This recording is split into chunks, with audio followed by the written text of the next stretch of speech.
Can evil make someone commit a crime? Today, that question may sound like the premise of a horror film, but for thousands of years, it was a serious explanation for why people committed crimes. Long before psychology, neuroscience, or forensic science, many civilizations believed criminal behavior wasn't simply the result of human choice. They believed it was the work of evil itself. This belief became known as the demonic perspective, one of the earliest attempts to explain why people violate the law. While modern criminology has long since abandoned supernatural explanations, understanding this perspective reveals how some of history's earliest justice systems were shaped by religion, fear, and humanity's search for answers. Welcome back to Student of the Brain. Whether you've been here since the beginning or this is your first time visiting, welcome. On this channel, we explore psychology, human behavior, criminology, and the ideas that have shaped the way we understand ourselves throughout history. I'm not a psychologist, nor do I claim to be. My goal is simply to present well-researched topics, examine the evidence objectively, and encourage curiosity about the human mind. If you enjoy this type of content, consider subscribing. Every subscription, like, and comment helps the channel grow and allows me to continue producing videos like this one. Now, let's begin. To understand the demonic perspective, we have to do something that isn't always easy. We have to set aside everything modern science has taught us about criminal behavior. Today, when psychologists and criminologists ask why someone commits a crime, they examine childhood experiences, personality, biology, mental illness, social environments, and countless other influences. These explanations are supported by decades of scientific research and continue to evolve as our understanding of human behavior grows. But for most of human history, none of those explanations existed. When people witnessed murder, theft, violence, blasphemy, or behavior they could not understand, they searched for answers using the knowledge available to them. Without psychology or neuroscience, the supernatural often provided the only explanation that seemed to make sense. In many ancient societies, crime was not viewed simply as breaking the law. It was believed to be a violation of the moral and spiritual order that governed the world. Laws were closely tied to religion, and justice was often seen as an attempt to restore harmony between humanity and the divine. The demonic perspective proposed that criminal behavior was influenced by evil forces acting upon human beings. Whether through temptation, possession, or spiritual corruption, crime was often understood as evidence that evil had entered the lives of individuals and, if left unchecked, could threaten the entire community. To us, this explanation may seem difficult to accept, yet for thousands of years, it shaped legal systems, punishments, and the way societies understood justice itself. So where did these beliefs begin? To answer that question, we have to travel back to the world's earliest civilizations. As human settlements grew into cities, crime changed with them. Small tribes depended on memory, reputation, and tradition to settle disputes. But once thousands of people lived together, those customs were no longer enough. Civilization required written rules. Nearly 4,000 years ago, King Hammurabi of Babylon introduced one of history's earliest surviving legal codes. Carved into stone, the laws covered theft, assault, fraud, property disputes, and false accusations. For the first time, ordinary people could see that certain acts carried specific consequences. Justice was becoming predictable instead of arbitrary. Yet these laws were not presented as human inventions. The stone monument depicts Hammurabi receiving authority from the sun god Shamash. To ancient societies, law and religion were inseparable. Breaking the law was not only an offense against another person, but a disruption of the order established by the gods. Ancient Egypt connected justice to Ma'at, which followed the principle of truth and balance. Greece debated virtue, responsibility, and free will through its philosophers. Rome refined written statutes, legal procedure, testimony, contracts, and evidence. Each civilization contributed another layer to humanity's understanding of justice. Something important was beginning to change. Earlier cultures often asked which supernatural force caused wrongdoing. Gradually, attention shifted toward the individual. Motive, intent, responsibility, and punishment became part of the conversation. Modern criminology did not begin in Babylon, Greece, or Rome, but its roots are unmistakably there. These civilizations transformed crime from an unpredictable act of chaos into a subject that could be defined, debated, and judged. The next great shift would be even more dramatic. For centuries, crime would once again become closely tied to supernatural beliefs, sin, and the struggle between good and evil.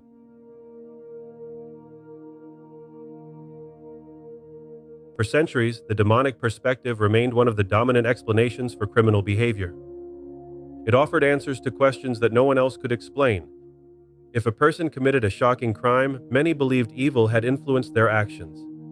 It was an explanation that fit the knowledge of its time. But beginning in the 14th century, Europe slowly began to change.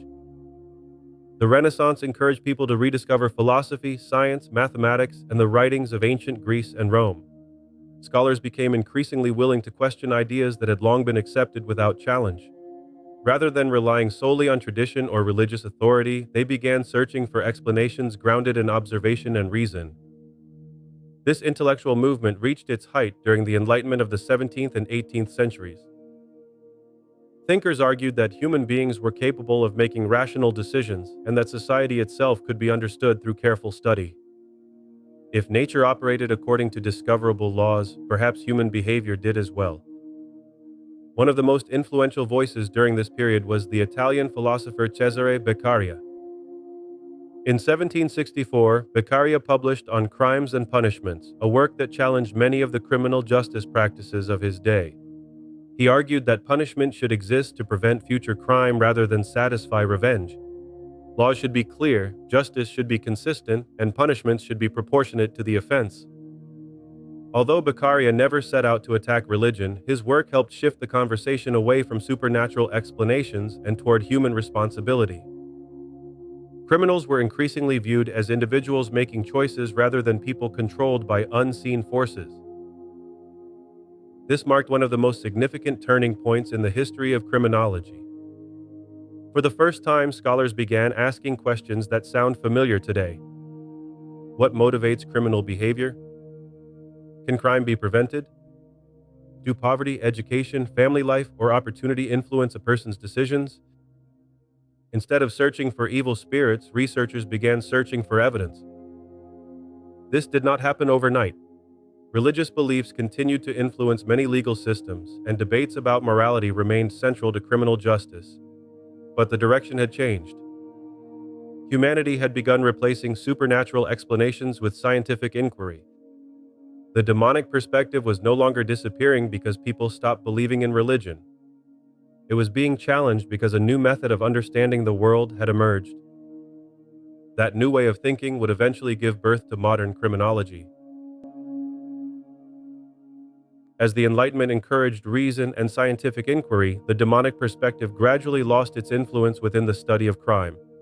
But replacing one explanation immediately created another question. If demons were no longer responsible, what was? For the first time, scholars began searching for measurable causes of criminal behavior. Rather than looking to the supernatural, they turned their attention to the individual and the society in which that individual lived. One of the earliest attempts came from the Italian physician Cesare Lombroso during the late 19th century. After examining thousands of prisoners, Lombroso argued that some criminals possessed inherited physical characteristics that distinguished them from the rest of society. He believed crime could be explained largely through biology. Today, most of Lombroso's conclusions have been rejected. His methods lacked scientific accuracy, and many of his assumptions reflected the biases of his era. Yet his work represented something historically significant. For the first time, crime was being investigated through systematic observation rather than religious doctrine. Other researchers soon expanded the search. Psychologists began examining personality, learning, trauma, and mental illness. Sociologists studied poverty, neighborhoods, education, employment, and family structure. Economists explored opportunity and incentives. Each discipline approached crime from a different perspective, yet they shared one important assumption. Human behavior could be studied. No single theory explained every crime. Some offenders appeared motivated by financial gain. Others acted out of anger, addiction, mental illness, ideology, or desperation. Many crimes resulted from multiple influences working together rather than one single cause. The search for answers became increasingly complex. Instead of asking whether evil had entered a person's life, criminologists asked how biology, psychology, environment, and personal choice interacted. The supernatural explanation that had dominated for centuries was gradually replaced by evidence gathered through observation, research, and experimentation. The question had changed. Humanity was no longer asking whether demons caused crime. It was asking why human beings commit crime at all. Modern criminology bears little resemblance to the explanations offered thousands of years ago. Today, crime is understood as one of the most complex subjects in the social sciences. Researchers recognize that there is no single cause capable of explaining every criminal act. Instead, criminal behavior is viewed as the product of many influences that differ from one person to another. Psychologists examine cognition, personality, trauma, and mental health. Sociologists study families, communities, inequality, and social environments. Neuroscientists investigate how the brain influences decision-making, impulse control, and emotional regulation. Geneticists continue exploring how inherited traits interact with environmental experiences throughout a person's life. Meanwhile, advances in forensic science have transformed criminal investigations. DNA analysis, fingerprint identification, digital evidence, surveillance technology, and behavioral analysis now provide investigators with tools that earlier civilizations could never have imagined. Yet, despite centuries of research, one truth remains. No theory explains every offender. No discipline answers every question. Human behavior continues to challenge us. In many ways, the central question has never changed. Why do people commit crime? Our answers have evolved. From evil spirits, to sin, to biology, to psychology, to sociology, and now to an increasingly interdisciplinary understanding of human behavior.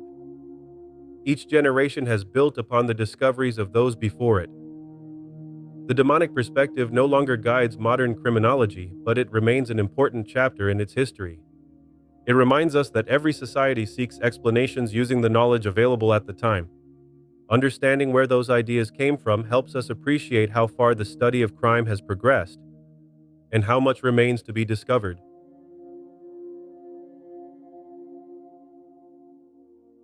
The history of criminology is more than the history of crime. It helps explain humanity's search for understanding. Long before advanced science, people did their best to explain human behavior. The demonic perspective was one of those explanations. Today, we know far more than our ancestors ever could. But even after centuries of research, one question remains. Why do some people commit crimes? Perhaps that question will never have a single answer. And that's exactly what makes criminology so fascinating. So let me know your thoughts in the comments. If you enjoy this type of content, consider subscribing. Thank you for watching, and I'll see you in the next episode. Stay strong and healthy. Much love.